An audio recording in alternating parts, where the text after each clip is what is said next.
Энэ нэг ийм хутгатай байхад ер нь бол өөр нэг олон хутга авч явах шаардлагагүй л санагдаж байна.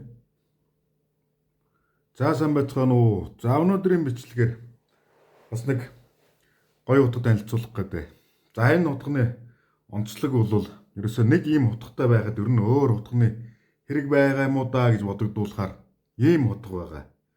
Petrified Fish Knives брендийн бүх цаг үеийн хамгийн өндөр борлуулалттай бестселлер ийм загвар байна. За энэ загвар бол 838 гэдэг ийм загвар. Ийм хутга. За энэ хутгыг бол би бол яг надад бол хамгийн хэрэглээнд маань ингээд тохирох ийм хутга санагдаад байгаа. Нилээн ийм бадрун одоо бат бөх гэж хэлэхээр нилээн жинтэй. Тэгээд ер нь нилээн авар хэмжээж гэсэндээ жижигхэн биш. Гэхдээ бүр одоо их том мэдээж том утгатай зүрлэхгүй л дээ. За ийм гоё утга байна.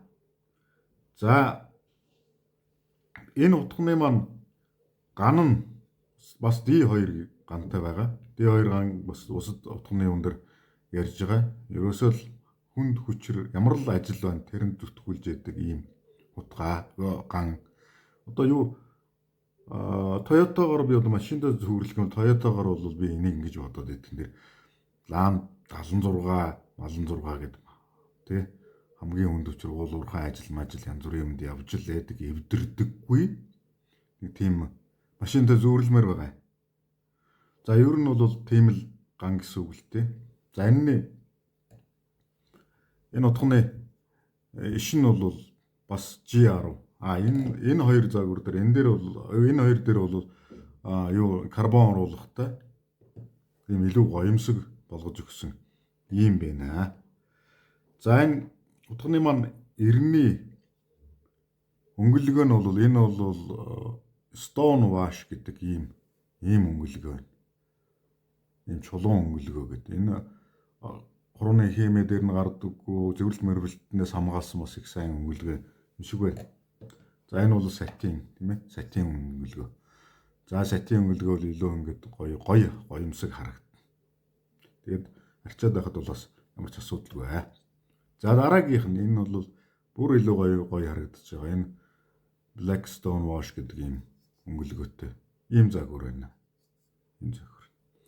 За утганыхаа бүгдээр хэмжээсийг нь хараадах.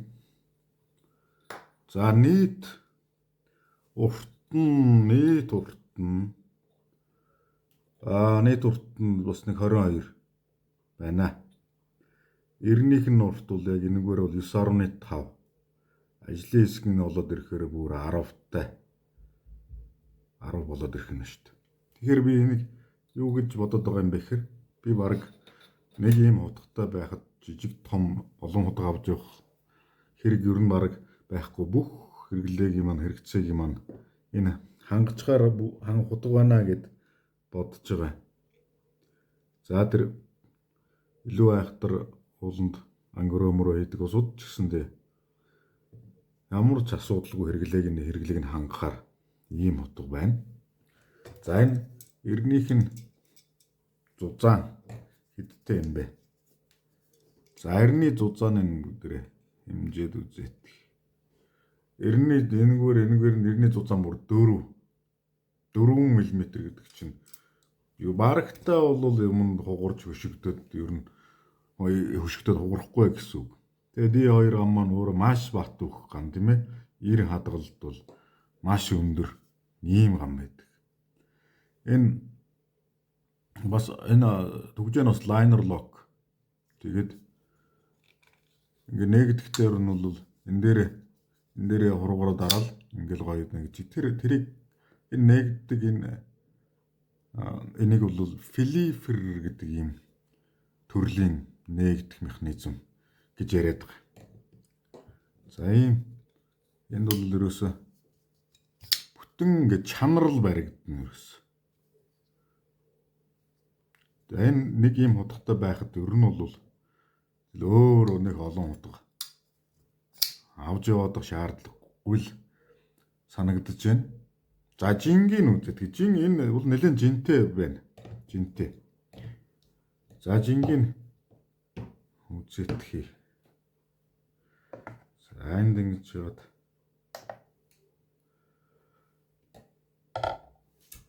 168 г. Тэгээ боломж энэ чинь одоо нөгөө том утгнууд чинь 200 300 г эднэр байдаг шүү дээ. 168 г гэдэг чинь бас боломж юм. Яг айхтар хүнд мэдрэгдээд байхгүй. Ийм гоё утга байна. За эр бол бас үйлдвэрийнхээ ирээр байгаа.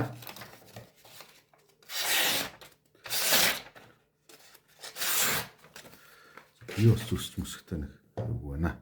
Гэтэ эртний хувьд бол асуудалгүй маш гоё. За ийм гоё утгнууд байна.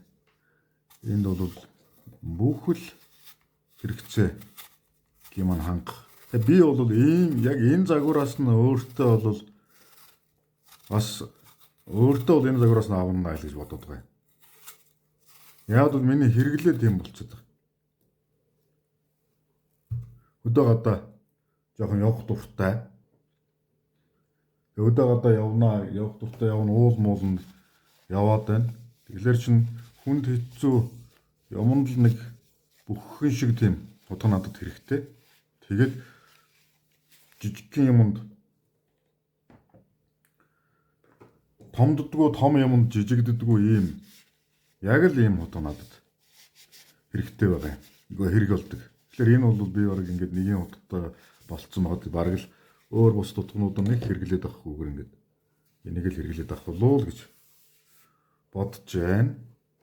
За энэ гоё утганы талаар илүү дэлгэрэнгүй бусад болон бусад утганы талаар илүү дэлгэрэнгүй ингээд мэдээлэл авъя гэвэл би вебсайтны хаягийг доор үлдээ чинь та вебсайтаар маань ороод бусад утгнуудын маань сонирхож үзээрэй. Энэ утганы талаар илүү дэлгэрэнгүй мэдээлэл аваарай.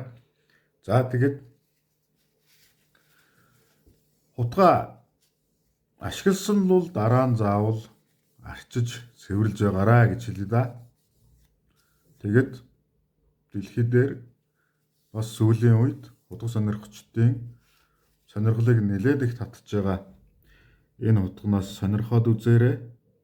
Бага үнээр өндөр чанар гэдэг ийм тодголтой утгнууд байгаамаа. Petrified Fish брендийн утгнууд бол. За өнөөдрийн бичлэг маань ингээд энэ хүрээд өндөрлөлөө. Вебсайтаар мань зочлоорой. YouTube сувганд маань лайк дараарай. Subscribe хийгээрэй. За ингээд баярлаа. Баяртай.